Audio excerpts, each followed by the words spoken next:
कार्यकर्त्याकडून केलं जातंय आणि आक्रमक पद्धतीनं हे आंदोलन करत हॉस्पिटल मी त्यांना आश्वस्त केलेलं आहे की केवळ या प्रकरणापुरती आपण कारवाई करायची एवढंच मर्यादित नाही, तर पुढे अशी प्रकरणं होऊ नये म्हणून काय काळजी घेतली पाहिजे या दृष्टीनं आम्ही कारवाई करण्याचा प्रयत्न करतो आहोत। आज कमिटी देखील या ठिकाणी जी मी तयार केली होती ती आलेली आहे।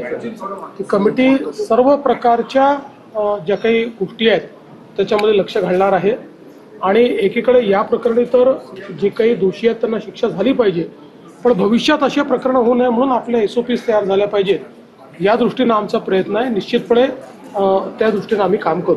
सर, सगळ्या चॅरिटेबल हॉस्पिटलच्या ऑपरेशन्सच्या संदर्भाने तक्रारी प्रचंड येतात, मात्र धर्मदाय आयुक्तांच्या लिमिटेशन्समुळे किंवा त्यांच्या अकार्यक्षमतेमुळे या तक्रारींचा निपटारा होत नाही। मुळामध्ये आता आपण आपल्या कायद्यामध्ये याच अधिवेशनात बदल करून पुन्हा काही अधिकार हे धर्मदाय आयुक्तांना दिलेले आहेत। आपल्या लॉ अँड ज्युडिशरी विभागामार्फत आपण त्याची देखरेख देखील करतो।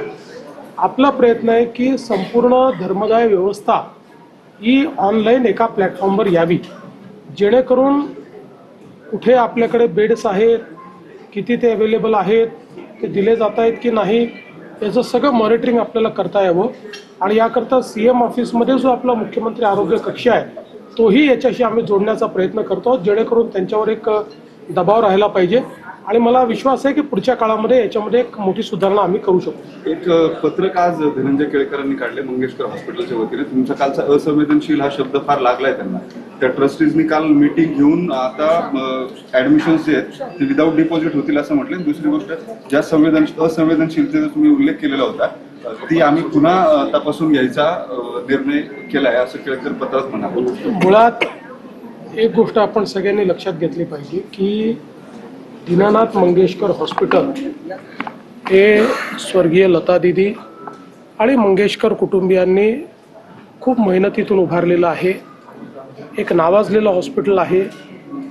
या हॉस्पिटलमध्ये अनेक प्रकारच्या शस्त्रक्रिया आणि अनेक प्रकारचे उपचार होतात, त्यामुळे सगळं काही हॉस्पिटलचं चूक आहे असं म्हणण्याचं कारण नाही, पण कालचा प्रकार हा मात्र असंवेदनशीलच होता।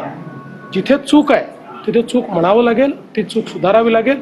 जर ते सुधारण्याचा प्रयत्न करत असतील तर मला त्याचा आनंद आहे। आपल्या या ज्या समित्या आता नेमलेल्या आहेत, धर्मदाय आयुक्तांच्याकडून नेमलेली समिती आणि आरोग्य विभागाची समिती, काही फाइंडिंग्स आल्यात का समोर? नाही, प्राथमिक फाइंडिंग्स आहेत, पण जोपर्यंत आम्ही नेमलेल्या कमिटीचे फाइंडिंग्स येत नाहीत तोपर्यंत त्याच्यावर बोलणं हे अर्धवट।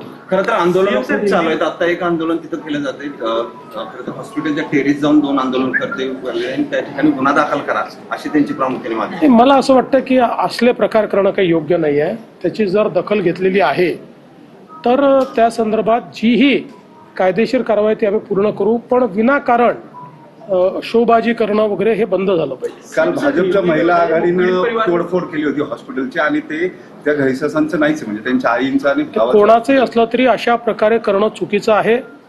महिला आघाडी कोणाची असो, ती भाजपची असली तरी हे चूक आहे। सर, हिंदी में बताइए, पीड़ित परिवार ने मुलाकात की आपसे? 100 दिवसाचा पण एक पीड़ित परिवार ने मेरी मुलाकात दी है। मैंने उनको आश्वस्त किया है कि हमने एक कमेटी तैयार की है, कमेटी आज पहुंची है।